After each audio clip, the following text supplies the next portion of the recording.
Good afternoon, ladies and gentlemen. Welcome to Chatham House. I'm Yu Jie. I'm Senior Research Fellow on China for Asia Pacific Program at Chatham House. Now, today we are going to dealing with probably the most popular question in the post-COVID-19 world by looking at how global supply chain would perhaps be disrupted by this pandemic, and also perhaps whether we would experiencing a retreat of globalization, so-called deglobalization. And as what we have experienced in the past few weeks, the companies and the countries are competing for ventilators and personal protection equipments and so on and so forth. And on the other hand, what we have seen so far, even before the pandemic, what happened was United States and China tried to compete with each other and somehow try to break the supply chain of each country. So to some extent, it is an economic dilemma. But that economic dilemma has now translated into the new frontier of geopolitics. So today we're going to dealing with all that questions with all two illuminating speakers. So join me today will be Professor Ian Godin, and who is a professor for globalization and development. And he held a distinguished career in various international development agencies. And also join me by Stephen King, who is probably one of the most popular economics writer on popular economics. I mean, he is not the other Stephen King. He's Stephen King, the economist from HSBC, who is a senior economic advisor over there. Ian, perhaps we can start with you regarding this so-called disruption on the global supply chain and how severe it is and how likely that will happen in the short term. Thank you very much, and thanks to Chatham House for organizing this, because your functions and the role of Chatham House will be even more important going forward. The one thing that's clearly coming out of this pandemic is the need for more global conversations, for finding solutions to many of the pressing problems we face, and of course the disarray in global politics is going to require Chatham House to be even more active in bringing people together to find the solutions. My own view is that COVID-19 changes many things, and many of the assumptions we've had in the past need to be rethought as we go forward. It's not going to end globalization, but it's going to accelerate the transformation of globalization and many of the trends that were underway already. What it's doing is compressing into a few months things that might have taken decades to emerge. And this is in many dimensions to our lives. It's certainly this call and Zoom conversation is part of that, where we are seeing the rapid acceleration of digitalization. But it'll do this in many other spheres. I believe that supply chain fragmentation had already reached peak in 2019, and I was arguing last year that that was the peak year, long before COVID arose. And that was because of four intersecting trends that were there already, which COVID-19 has accelerated. The first is automation, robotics, 3D printing, and other technological transformations have meant that comparative advantage is no longer defined by low-cost labor, and particularly abundant low-cost and semi-skilled labor, but increasingly by the cost of capital and availability of skilled people. And whether it's the manufacturing of cars or the manufacturing of T-shirts or shoes or pharmaceutical products, we increasingly will be seeing automated processes doing this. Anything that's repetitive and rules-based, which would have been done on production lines before, can now be done better, cheaper, more quickly by machines. And of course, machines don't get sick and suffer from pandemics either. And that process was happening, and it's going to be accelerated dramatically. This is across an array, and what's happening in automation is quite astounding in terms of the progress that's happening. For example, the production of a shirt like the one I'm wearing wasn't possible 5 years ago, but now can be fully automated effectively.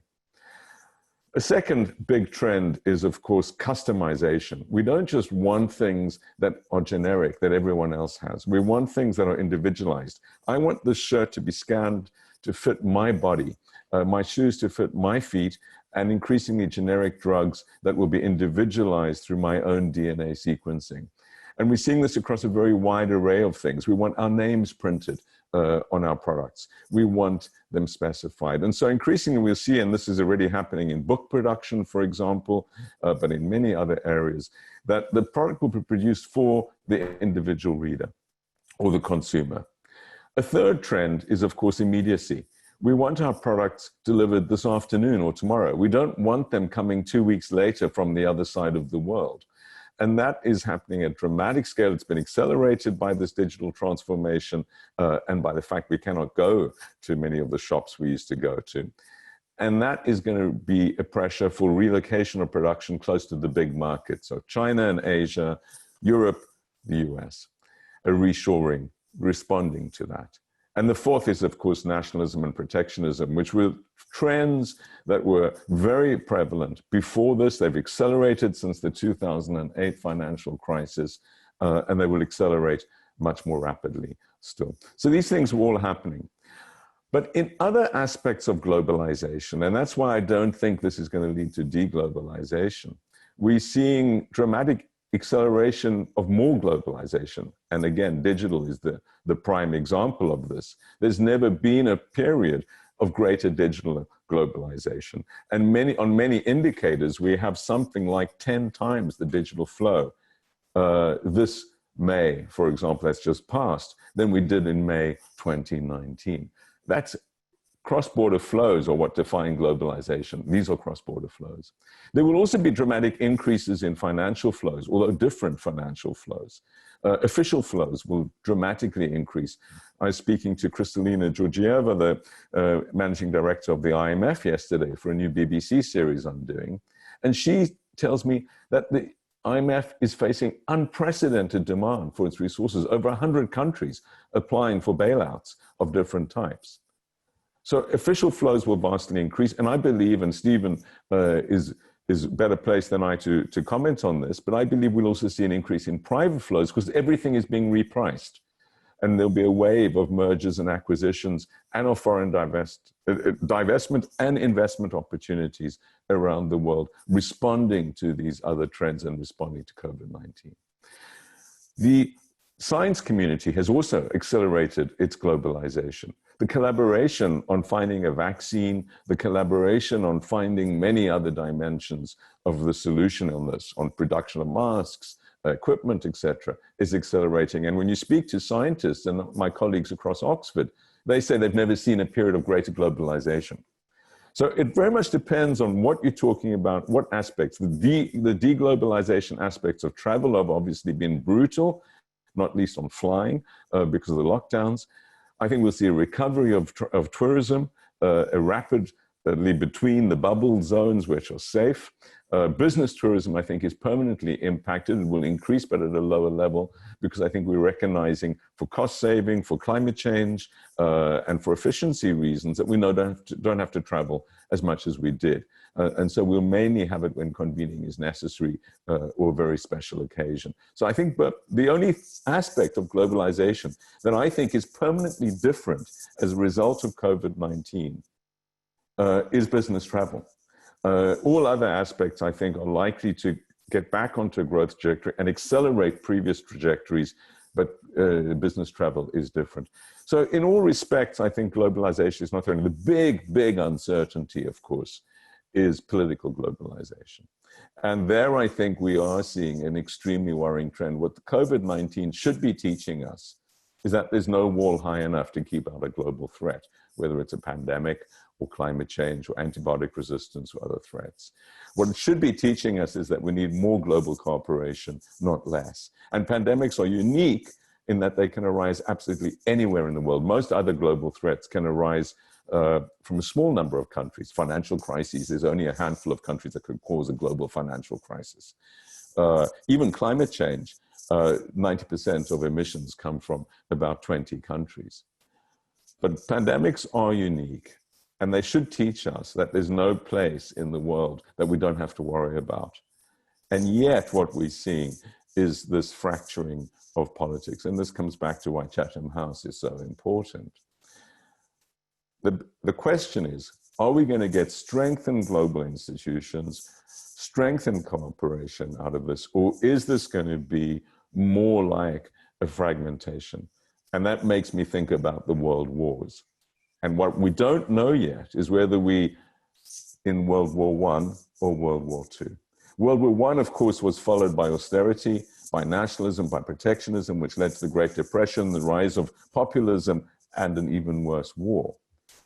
And if we were in that situation, what we should expect is even worse pandemics in the future, accelerating climate change because we're doing less about it, increasing inequality because that's what COVID-19 is causing within countries and between countries, and a pretty dire future, not least for young people.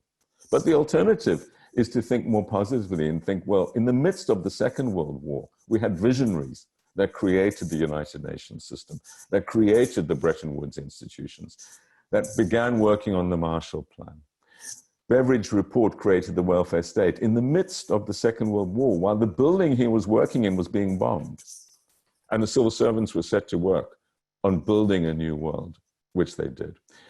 It's all up for grabs at the moment. I think we are seeing a radical rethinking, a reprioritization in people's lives. And I think what we're seeing is the appetite and hunger for change, that things can be and should be done differently. What we don't yet know is whether that hunger is going to be turned into a more positive world or whether reverting. And you can look at different countries and different parts within our own country and come up with both sorts of outcomes. And that, I think, is the crucial question for the moment. And obviously, if we're in a just more dystopian world, then globalization, global trade, global economic activity, global progress is set back immeasurably. And we're in a sort of Cold War 2.0 situation, not least between China and the rest of the world, or China and the US, and particularly not the rest of the world, because China's winning friends across Africa, Latin America, and Asia. But if we're in a more Second World War situation, then we can look forward positively and say, this is going to be the last global pandemic. We're going to learn to cooperate and solve climate change. We're going to grow global growth. We're going to overcome poverty. And that's the crossroads we're at. And that's why discussions like this and the role of Chatham House is so vital at this time. Thank you, Professor Gordon, on that very nuanced answer for a not really easy question. What is deglobalization or reglobalization? So one or another, different trends. Now, Stephen, what do you think? Well, thank you very much indeed, and good afternoon, ladies and gentlemen. I thought that Ian was going to end on a very cheerful note, but when he started discussing the end and the aftermath of the First World War, I started to worry to a considerable degree. First of all, I should say that I am the author of a book that argued that globalization was in trouble. That was Brave New World, that was published back in 2017. And the subtitle was The End of Globalization and the Return of History. So even before COVID-19, I was worried that things were beginning to change. I felt that there were big increases in protectionism, isolationism, nationalism, a redefining of relations between countries. And underneath all that was probably a redefining of the relationship between the US and China. And to put this very, very simply, I think 30 or 40 years ago, the US hoped that China's economic success would eventually lead to some kind of political revolution. What we've seen, of course, is tremendous economic success from China, but not much, at least from Washington's point of view, in the form of a political revolution. So suddenly we have these two superpowers with very different political systems, both trying to exercise their power and their muscle through to the rest of the world. It's a recipe for potential instability. As far as COVID-19 is concerned, I think that it does accelerate trends that were there previously. But I have a slightly different take, I think, in terms of the impact of technology. And that different take is really associated with two different models of globalization. The second half of the 20th century was a story of globalization, which of course is mostly about capital flowing around the world in search of relatively cheap labor, which of course led to the revolution in economies in Asia, first of all, then spread to other parts of the low-cost world over the following few decades. And that was a sort of story of globalization spreading wealth around the world and spreading opportunity. If you go back to the 19th century version of globalization, however, a very different kind of story emerges. You have a concentration of wealth and industry initially in Europe, and then in the New World, notably in the US and Canada. And at the same time, you had a process of deindustrialization in other parts of the world, notably in China and India, which were dominant parts of the world in terms of manufacturing back in the 1750s or 1760s, but have very much lost their way by the end of the 19th century. And what happened during that period was the impact of the Industrial Revolution, the impact of steam power, the arrival of massive economies of scale in Europe, which led to a plunge in prices of the kinds of things that China and India had previously produced. The result was a huge terms of trade loss for these countries. And in many cases, there was a process of deindustrialization and the return too often to rural poverty. Now, I think where we are currently is possibly a similar kind of story beginning to come through, not involving necessarily China and India, but certainly dividing the world. And the reason for saying this is that even before COVID-19, you had the impact of robotics and AI leading to the possibility of reshoring, of bringing production back home. And that's something which I think is accelerating partly because of COVID-19. Ian mentioned the issues of PPE and ventilators and so on. If you look at the comments from people with very different views of globalization, ranging from Donald Trump to Emmanuel Macron, they're all talking about safeguarding supply chains, talking about the need to bring production home to make sure that they're protected in the future. If you like, buying insurance against the possibility of future shocks, future pandemics, future things that may lead to a vulnerability if you're reliant on very fragile global supply chains. Now, I would argue that there were hints of this a number of years ago. If you go back to the Fukushima nuclear disaster, we learned from that there were certain components made for the international car industry, which suddenly dried up because the main factory was just down the road from Fukushima and had to be shut down.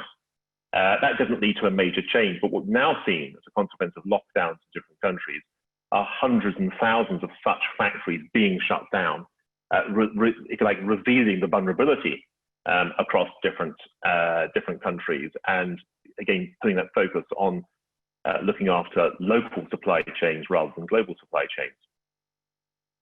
I also think when it comes to international institutions, one way to think about the pandemic is that ideally, what you want to emerge from it is a kind of series of agreed common health standards.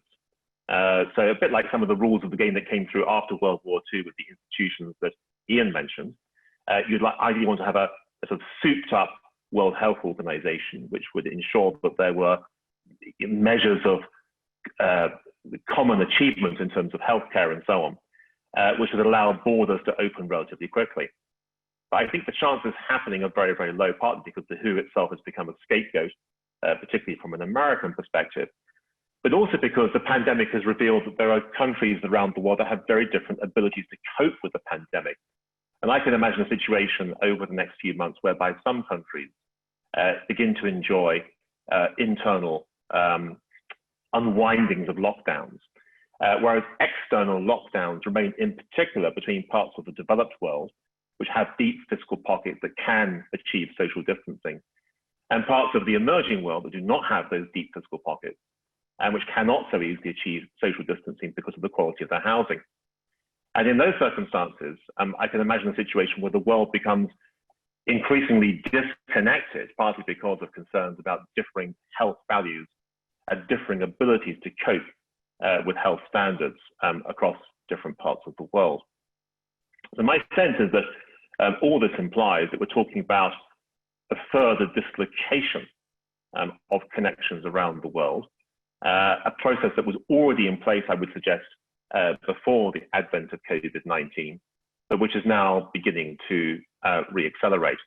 I also think from the political point of view that the pressure for isolationism and protectionism is likely to increase further. Now, part of this is a simple story, a narrative that's beginning to emerge. As Ian correctly said, a pandemic can emerge from anywhere, But the narrative that's emerging is to say, in the US, for example, that this is a pandemic that was made in China. It's not necessarily fair, but the accusation is made, it sticks, it begins to reshape attitudes across different countries. And the final thing I think I've noticed is this, that there's a lot of talk about what would happen in November if Joe Biden wins rather than Donald Trump. And in those circumstances, would that mean a significant change in attitude? Well, perhaps. But one thing that's worth noting, I think, is that US Congress was hostile towards China long before Donald Trump became president. And I think one of the big misunderstandings, perhaps from a Beijing perspective, is that it's easy to blame one individual for the difficult relationship that exists between the two countries. But I think that one individual actually reflects a broader theme of anxiety in the US, which in one sense has become even worse as a result of this very, very unpleasant virus. So I'll stop there, and thank you very much indeed. Thank you, Stephen, for that. Now, given as myself as the chair today, I'd like to abuse my power as being a chair and asking one question on the so-called, the country somehow becomes self-reliant. So this was actually a direct result from last week when China just concluded its National Parliament People's Congress. I mean, it has been delayed after 2 months. And one message came out very clear from the Chinese leadership. It seems to be that to go forward and China will become more self-reliant. And even the authority was encouraging the export-oriented enterprises refocus back to domestic consumption, domestic market.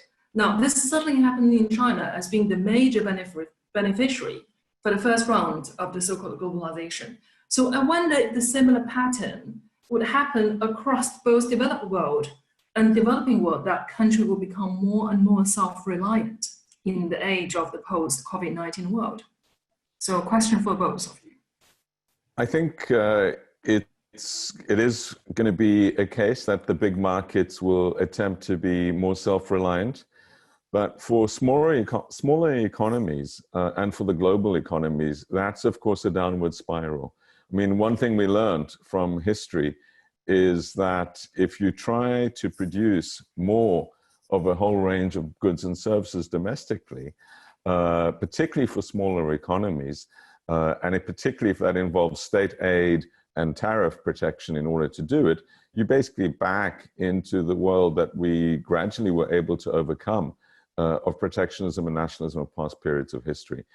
Import substitution, industrialization processes don't work in terms of lifting people's living standards, except in very, very special circumstances and in very small areas of protection.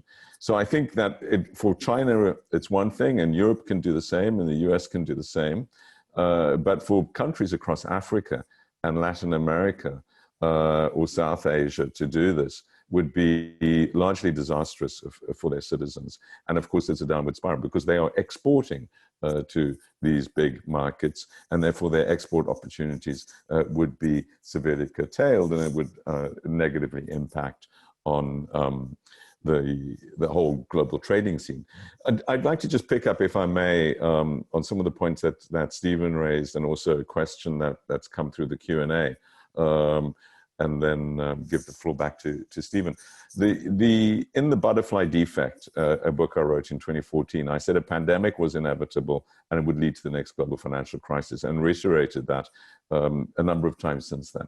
And the reason is that globalization creates systemic risks. Hyper-integrated systems inevitably create systemic risks. But the big mistake in the response is to believe that deglobalization is the answer, because the only way you can grapple with these is by managing the integrated systems, and indeed by the institutions. And that is, the question is, don't we need reform of the international system? And the answer is absolutely yes. We need to reinforce it. The WHO doesn't need to be closed down. The WHO needs to be made fit for 21st century purpose. Just like the WTO, the World Trade Organization, the World Bank, and others need to be. And if we do start closing down these institutions and withdrawing from them, we just escalate the risks of a global crisis. There's lots of ways you can stop the next pandemic, and that needs to happen. But the one way you will guarantee another global pandemic is by closing down the global surveillance system and the systems that go with it in terms of regulations. So this requires coordination. It requires reinvigorating them. And in the end, it's not about them, these institutions, as if they're somehow outside our national governments, because it's our national governments that own them. We are the shareholders of these, and all of our governments play a very, very big role in making sure they're either effective or ineffective. And indeed, they've been allowed to wither because we don't want them to be supranational and tell us what to do. I agree with Stephen very much on the need for reform, but I also agree with him on the dislocation point. I think we will see bubbles on increasingly regional activities in global trade. And I think it's not only about poor rich countries. There's some poor countries that have done astoundingly well. Vietnam has no deaths. Greece, which is one of the poorer countries in Europe, has got one of the lowest death rates, under 200 deaths. You know, in the UK, we've managed to achieve, we still aren't below that in a day. That's their total death. So it's not, I think, only about income levels. It's about effectiveness of government. It's about social cohesion within the countries that will determine where these patterns lie. And many people are able to go on summer holidays, which we can't from the UK because we, although relatively wealthy, have not managed this effectively. So I think that will occur, but I see this as a short and medium term thing. I think we will get a vaccine eventually. We will get over COVID-19. And when I was discussing globalization, I was thinking medium term, not short term. So I think, you know, that the question is really, are we looking at the next 2 years, or are we looking at the next 10 years? And on the next 2 years, I would certainly agree with what Stephen was saying. Sorry, Stephen. So first of all, I think one of the reasons why China has said this is one of the stating the obvious, which is that a lot of people felt earlier this year that when the lockdown in Wuhan and Hubei province came to an end, that there'll be a V-shaped recovery. It's impossible to have a V-shaped recovery, however, if you're so dependent on exporting to other parts of the world that themselves are in lockdown. So I think one simple message here is that if the rest of the world is more vulnerable than you previously thought, then you have to become more self-reliant than you previously were. Now, this may be a very short-term effect, may not be long-term. But another way of looking at this is to say that China is actually a rather unusual economy. If you track the share of exports in GDP across different countries, what you tend to find is that the larger is the country, the larger is the economy, the smaller is the share of exports in GDP, because countries are almost by definition more self-reliant, because if they're very, very large, there's lots of internal markets. China is a little unusual in the sense that its export share within GDP is high given the size of its domestic economy. And you could arguably say, therefore, that on a structural basis, as the source of growth in China shifts from export demand to consumer demand, then yes, you would expect to see resources devoted more to domestic activities rather than foreign activities. Having said that, I think that when Ian was talking about the sort of attack on institutions, I mean, it's not something I welcome at all. I think it's very, very worrying. But I think it's a fact of life at the moment. It's a fact of political life. And it also reminds me of some of the vulnerability that we saw in the interwar period.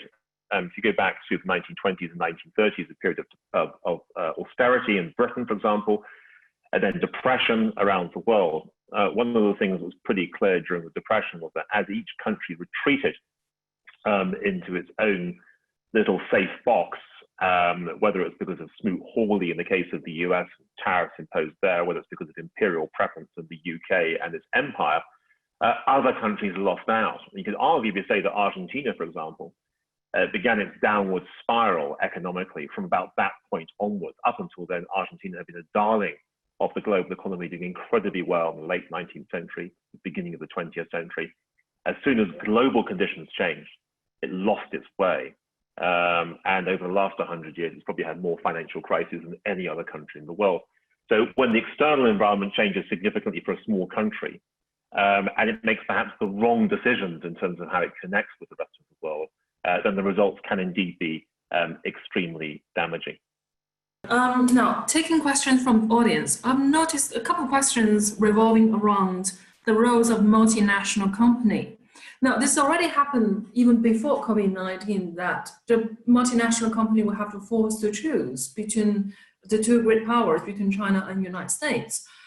Now, the question from the audience would be, how likely this trend to force to choose will become even more pertinent in the post-COVID-19 world? So it would actually, whatever the companies that are exposed to China and therefore not be able to do trade with the United States, or the companies who export to European Union cannot export to China. I mean, what's your views on this and for both of you? Well, I can't speak on behalf of HSBC, just for the record, just in case people are wondering about what's going on in the bank that I happen to work for. But what I would say is that we have been through, the last few decades, a process of borders and barriers continuously coming down. We've believed in the last few decades that this is almost an automatic process. It's not driven by politics, it's not driven by people, it's driven most often by technology, some of the sort of digital trends and automatic trends and robotic trends that for example, Ian was talking about. But the history of globalization is of sustained periods of advance and also periods of retreat. And those periods of retreat can be, most obviously, during wartime, but they can happen on other occasions too. And the one thing I want to stress here is that technology can be used for both good and bad purposes. It can be used to promote globalization, most of the time it is, but it can also be used to create barriers. So for example, in terms of telecoms, you can, in theory, create different telecom systems. You can create different IT systems. You can make sure they don't really talk to each other. Remember the days, I know 20 years ago, you go to Japan, you take a different kind of phone with you. It didn't operate in Japan. Now that's all changed for the good. But in a different kind of world, you can imagine different technology standards beginning to appear in different parts of the world. You can imagine they are promoted through different political systems. And you can imagine barriers being rebuilt. And I think that when it comes to international trade relationships, we may be seeing some of this already. Take, for example, the Trans-Pacific Partnership. It's still going, just about. And for those who are involved, it's probably a very, very good thing. But the TPP would have been so much stronger had the US continued its involvement, that basically pulled away from it. And what you now have is a situation where you have TPP on the one hand, which is a more diminished version of what was originally there. You have RCEP, which is a sort of Chinese-sponsored version within Asia. You have India that's walked away from RCEP, even though it was supposed to be joining originally. So you've got a series of more regional arrangements beginning to come through, which in turn, I think, are beginning to reflect whether you are wishing to be aligned with the US or wishing to be aligned with China. I also think that third countries in these circumstances are put into a particularly awkward position. I think, for example, of the UK. I mean, the UK left the EU with the explicit promise, I think, to do trade deals with countries elsewhere in the world. And if we were living in the world of, say, 20 or 30 years ago, you can imagine it'd be relatively easy to do a deal with the US and equally a deal with China. But today, it may well be that the UK does a deal with the US, but the closer it is to the US, the more difficult it will be to do a trade deal with China. So if you break away from these regional protective areas, I think you are vulnerable to the dislocations that are beginning to appear at the very top of geopolitics. To add to that, maybe pick up some of the other questions that have come in the Q&A. I think multinational companies will increasingly have to choose between, really the US. As far as I can see, it's the only country that's insisting on this choice in some areas, and it's particularly in areas of digital, and it's particularly in particular areas of that, particular technologies of that. So I think in most areas this will not be the case. And of course, the biggest export market for many, many US-based multinationals is China. You know, they would be devastated without the growth of the Chinese market, or at least severely affected. And that's going to impact on dividends and shareholder prices, values dramatically. So I think there will be enormous pressure in the US not to make this a blanket decision. Yes, you know, either you sell in China or you sell to us, you can't sell to both. I think that is likely to be stepped upon. However, I wouldn't underestimate the Cold War 2.0 that's coming. And I agree with something that Stephen said earlier about US presidential politics. There seems to be only two things that all presidential candidates of both parties seem to have agreed, and this was evident even in the primaries of the Democrats. One is that you beat up on Silicon Valley, and two is you beat up on China. And now China's become the #1 issue.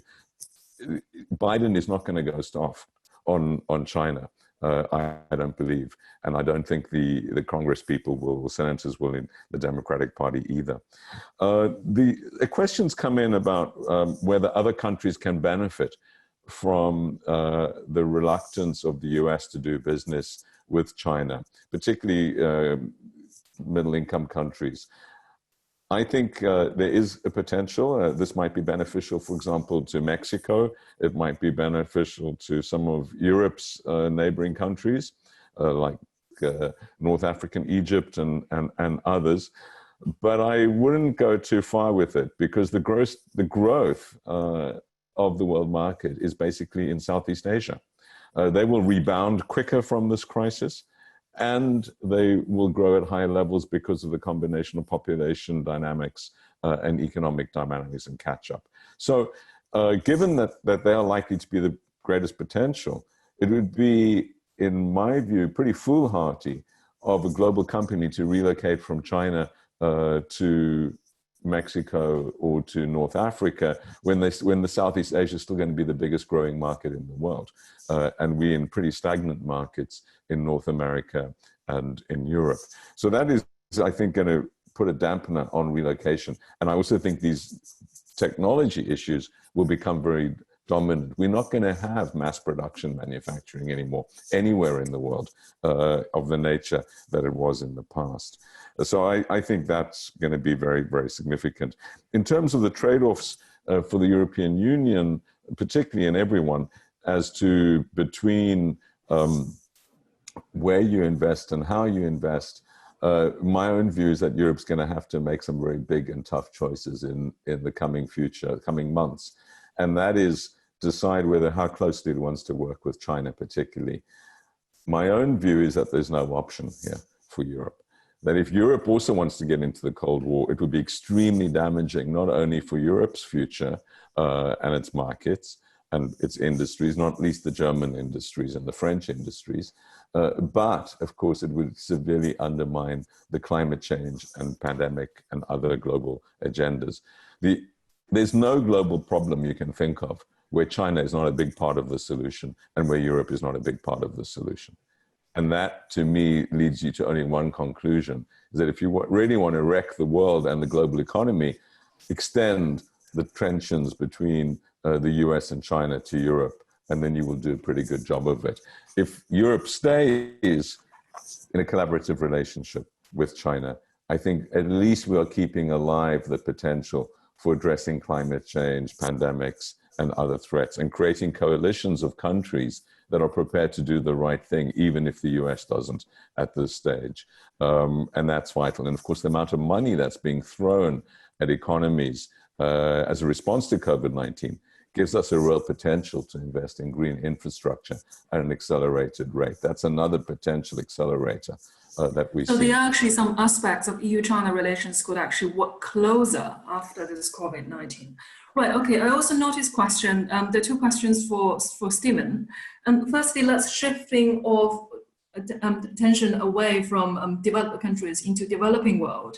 Among the audience, some of them raised the question, perhaps, countries like Turkey, Egypt, and Morocco would replace China's status being the hub of international manufacturing, and how likely that would happen. And second question for Stephen is, we're talking about bubbles, if we're talking about different countries. So how are you going to judge the economic growth or the economic trajectory of those bubbles in the years to come in the post-COVID-19 world? Okay, so first of all, on the issue of whether Turkey, Morocco, or others could, if you like, take over the role that China has played. One of the great puzzles about the global economy and global development over the last few decades is, if you like, how few countries have managed to catch up with industrial activity and living standards in the developed Western world. Japan did it from the Meiji Restoration onwards, really, back in the 1860s.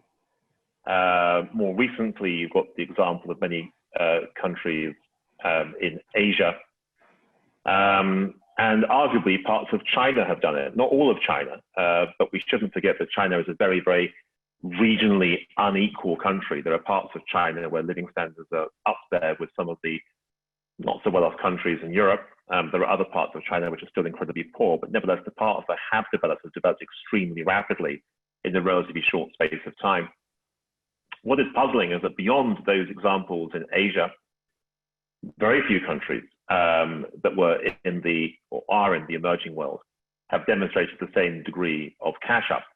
And there are a whole host of possible explanations for this, one of which I would suggest is that the Asian miracle, if I can call it that, was based very much on the idea of making stuff specifically for export and restraining domestic consumption and having high savings ratios for many, many years before you could reasonably say these countries had reached a competitive standard equivalent of what was taking place in the West. This is notably true for both Japan and also South Korea, and arguably it's true for parts of China. And the difficulty here is when you look at other countries elsewhere in the world, they've really struggled to focus specifically on their export market as opposed to producing stuff for domestic consumers. And this is rather a brutal truth in one sense, but if you're producing stuff for poor domestic consumers, you tend to remain poor. And only if you begin to focus on the tastes of those who are richer elsewhere in the world do you learn by doing, become more productive, more competitive over time. Think about, for example, the Korean car industry, that sort of thing.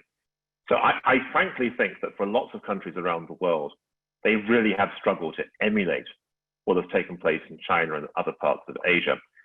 And so if we take an example from the recent past, which of course reflects the overall chair of Chatham House, namely the BRICS, what is striking about the BRICS is that China has flourished.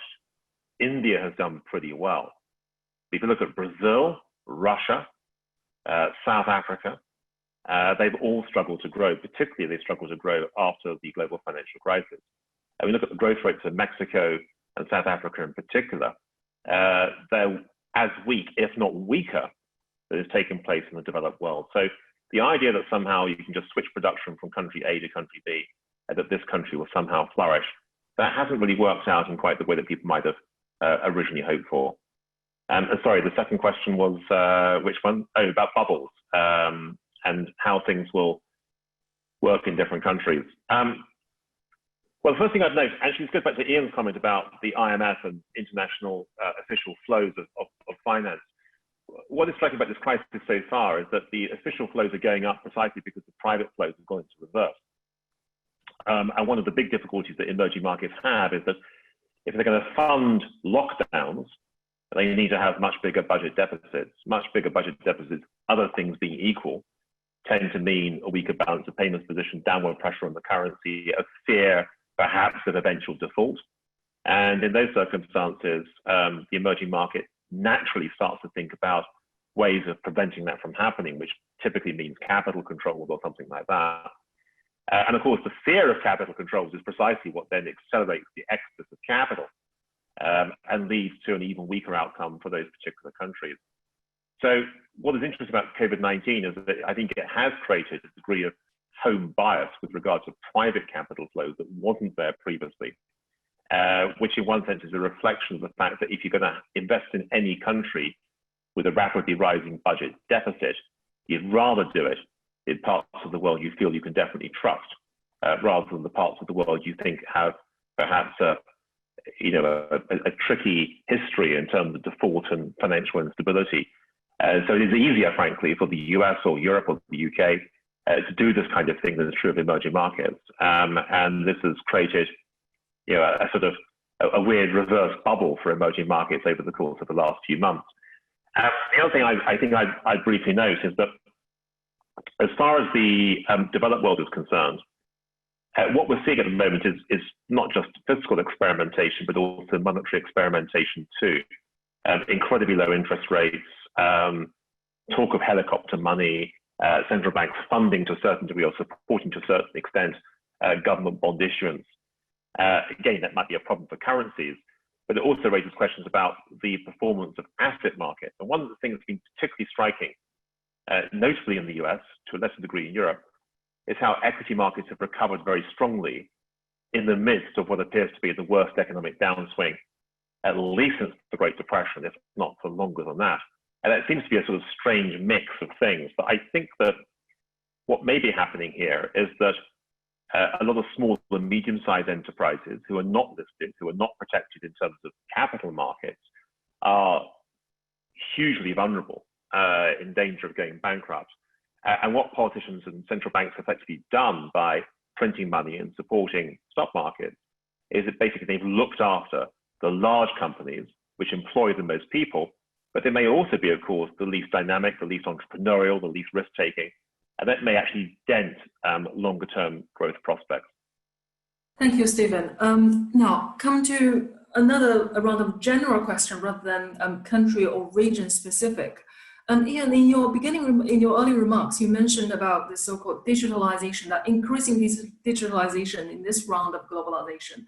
So that means obviously going to reduce the number of physical jobs being available around. So could any of you just give me some kind of assessment? How's the future of job perspective looks like? And are we going to have enough jobs around? I mean, one of the major tasks for the Chinese government is this year is to creating extra 9 million of jobs for the fresh young graduate. I mean, this perhaps will be a dilemma, a challenge for all kind of governments around the world. It is a massive challenge, and I think it's going to be accelerated by COVID-19, which will also accelerate automation. Another reason, to add to the reason Stephen gave as to why it's unlikely that countries like Turkey or Mexico or others will benefit, is that automation is particularly in those jobs which could have in previous generations of change gone to those countries. Mass production, semi-skilled, labor-intensive sorts of activities. Those jobs are going. And it's not just in manufacturing, it's also in call centers. Already, call centers that are automated are getting much higher customer satisfaction ratings than human operated call centers. Back offices of firms, I'm sure like HSBC and many others, where you would have had armies of people doing paper processing 10 years ago, are being automated across the board.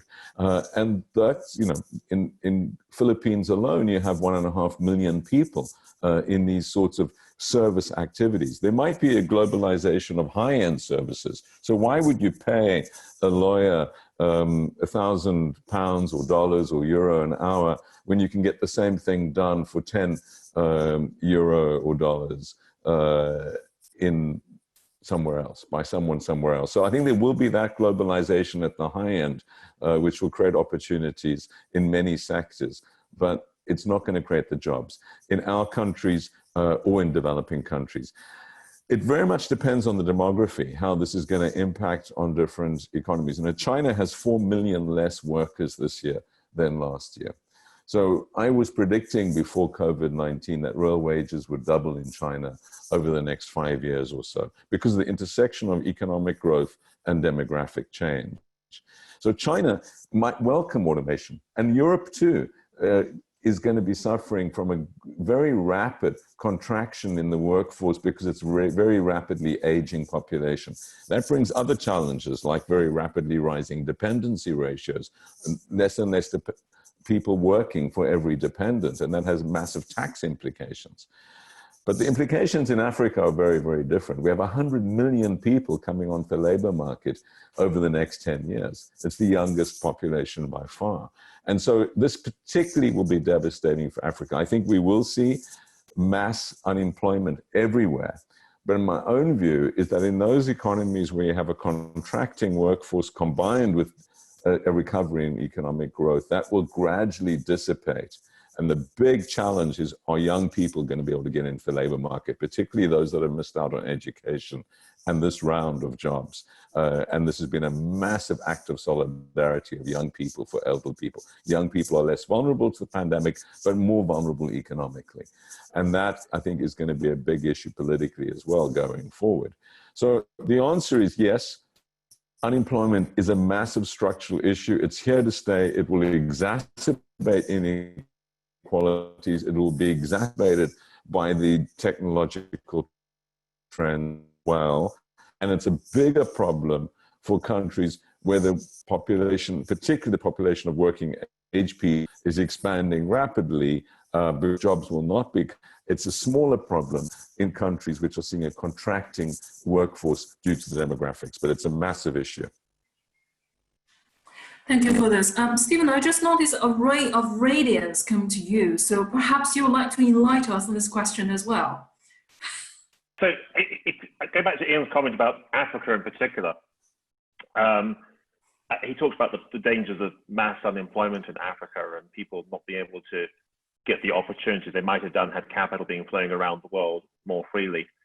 I think all of that is very true. I think there are huge risks, but I would add one more thing to this, which is that globalization in the 19th century was not just about movement of capital around the world or steam power in Europe or whatever.